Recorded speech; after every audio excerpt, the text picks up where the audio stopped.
Bill Hader's life reads like a film that keeps changing genres. Part coming-of-age comedy, part sketch show whirlwind, part dark character study, and, most recently, bright Technicolor animation. Born William Thomas Hader Jr. on June 7, 1978, in Tulsa, Oklahoma, he grew up the eldest of three children in a household that hummed with humor and movie quotes.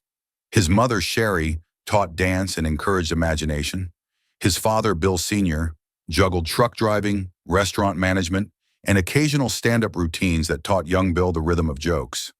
Childhood was spent devouring VHS tapes of Monty Python, Mel Brooks, Saturday Night Live, classic monster movies, and anything from the video store's discounted cult section. Academics never held his attention. Teachers complained that he doodled storyboards in the margins. But friends recall a kid who could impersonate teachers, actors, and classmates within seconds of meeting them. After high school, he drifted through the Art Institute of Phoenix and Scottsdale Community College, still unsure how a movie-obsessed kid from Oklahoma could get inside the industry that fascinated him. In 1999, at 21, he finally bought a one-way ticket to Los Angeles, telling his parents he was taking a gap year that never ended. He shared tiny rentals with other transplants and paid rent by wrangling coffee runs as a production assistant. Those early years were less glamorous than he'd imagined. 14-hour days taping down cable on blockbuster sets like Spider-Man, guarding parking cones on reality shows, and resetting props for straight-to-video sequels no one remembers. Yet he treated each gig like film school, memorizing camera setups and quietly jotting dialogue ideas in a dog-eared notebook. A turning point arrived when he and a few PA friends began staging midnight short film screenings at a makeshift garage theater in Van Nuys. Their sketches, lo-fi spoofs of Kubrick and Tarantino, drew small crowds, including rising comedy writers who urged Hader to study improv. He auditioned for the storied troupe's Second City, Los Angeles, and despite near-paralyzing stage fright, was accepted. On those black box stages, he learned to channel nervous energy into characters. A Slovenian talk show host who mispronounced every vowel, a passive-aggressive astronaut, a jazz drummer incapable of counting to 4. One night, comedy star Megan Mullally caught his set and told her husband, director Nick Offerman, that the lanky kid in the corner was pure SNL material. Within weeks, Hader was invited to audition for Lorne Michaels. He landed the job in 2005, moving overnight from scrappy odd jobs to the chaotic writers' rooms of Saturday Night Live. For the next 8 seasons, he became one of the show's most chameleonic players. He could morph into anyone. Vincent Price hosting a haunted house special, an elderly war reporter who misquotes his own dispatches, Al Pacino ordering a latte, and, most famously, Stefon, the flamboyant nightlife correspondent whose raspy whispers about New York's hottest club sent Hader, and sometimes co-anchor Seth Meyers, into giggle fits on live television. Behind the laughs was surgical precision. He practiced voices alone in his office until sunrise, studied grainy interviews to mimic micro-expressions, and rewrote sketches until the cue cards curled. Castmates remember him as the guy who'd apologize if he broke character, then stay after rap tweaking lighting cues to support someone else's sketch that lacked punch. Yet 8 years of all-nighters and cross-country flights left him exhausted, and in 2013 he left SNL with 4 Emmy nominations and a reputation as the era's premier impressionist. He pivoted quickly. In 2014's indie film The Skeleton Twins, opposite Kristen Wiig, he ditched caricature for raw vulnerability, playing a suicidal gay man whose reunion with his estranged sister sparks both heartbreak and healing. Sundance critics hailed the performance as proof that the clown could break hearts and doors opened to roles beyond sidekick duty. That same year, he voiced Fear, the jittery purple sprite, in Pixar's Inside Out, a role that let him pour personal anxieties into family entertainment and introduced his voice to millions of children. Voice work blossomed. He became Leonard the Pig in the Angry Birds movie, a grumpy alpha wolf in Ice Age: Dawn of the Dinosaurs, and dozens of cameo creatures in South Park, where he also joined the writing staff and soaked up Trey Parker's fearless approach to satire. In 2015, he co-created Documentary Now with Fred Armisen and co-writer John Mulaney, spoofing legendary documentaries with such affectionate detail that actual doc filmmakers sent fan mail. Hader played everyone from a washed-up rock star still chasing a lost chord to a Chilean mining disaster survivor whose main trauma was having to listen to Phil Collins on loop. The series cemented his status as an actor's actor. He could shift tone, yet respect form, parody, yet preserve pathos.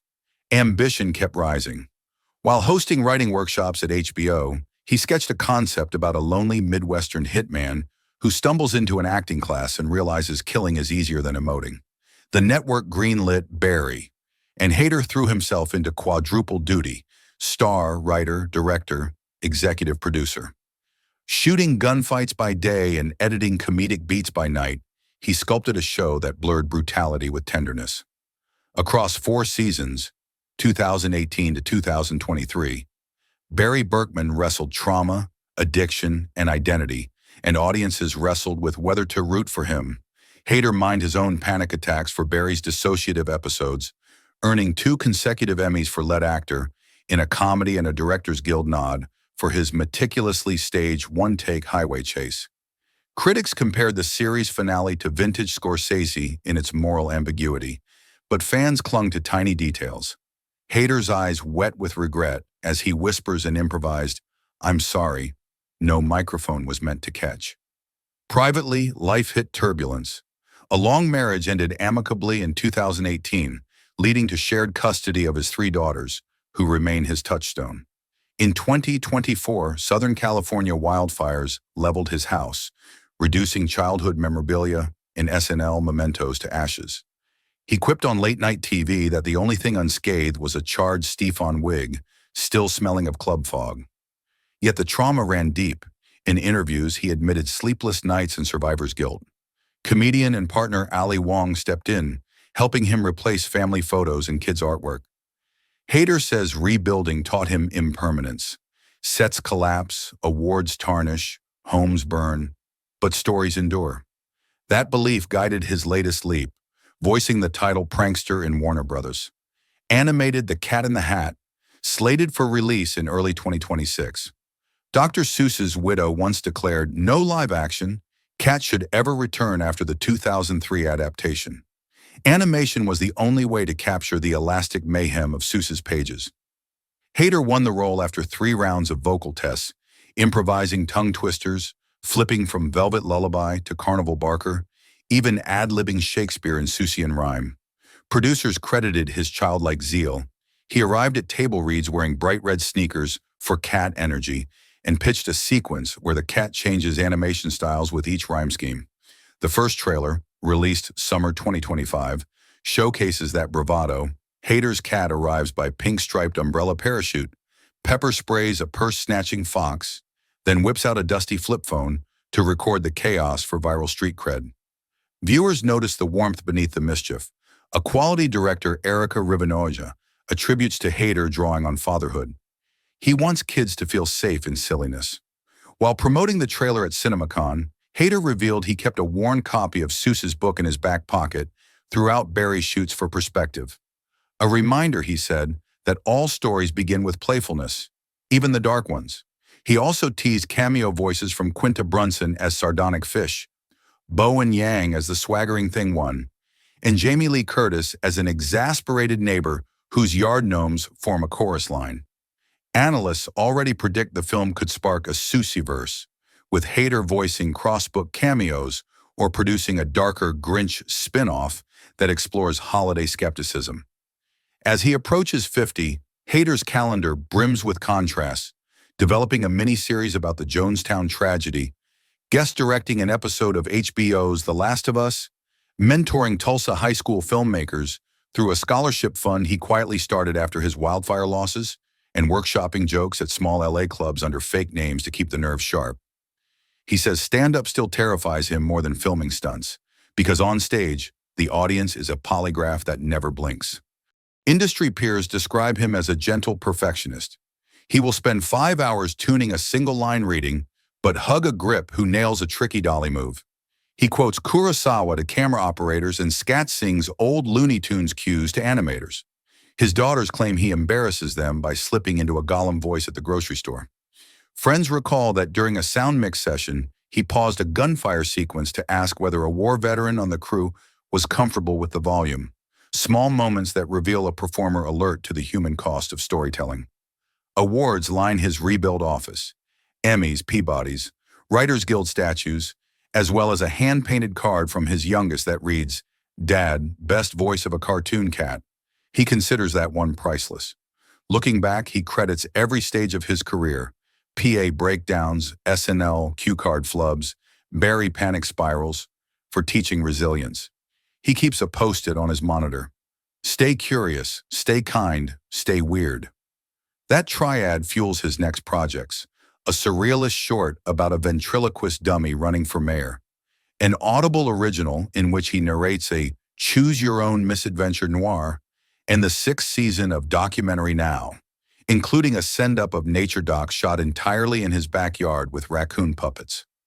Bill Hader's trajectory proves that comedy and tragedy aren't opposite poles, but neighboring rooms. He moves between them through a revolving door, inviting audiences to follow.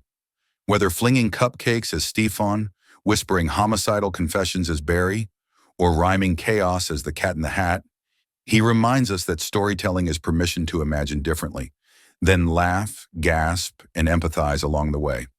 He once said he felt useless in school because he doodled instead of taking notes. Now those doodles have evolved into characters who fill screens around the world. In every sense, he remains the restless kid from Tulsa who asked, "What if?" and kept chasing the punchline. Today, with a cat's grin and a filmmaker's eye, Bill Hader stands at the next page of his story, ready to tip the hat, cause some chaos, and, as always, create something undeniably, unpredictably his own.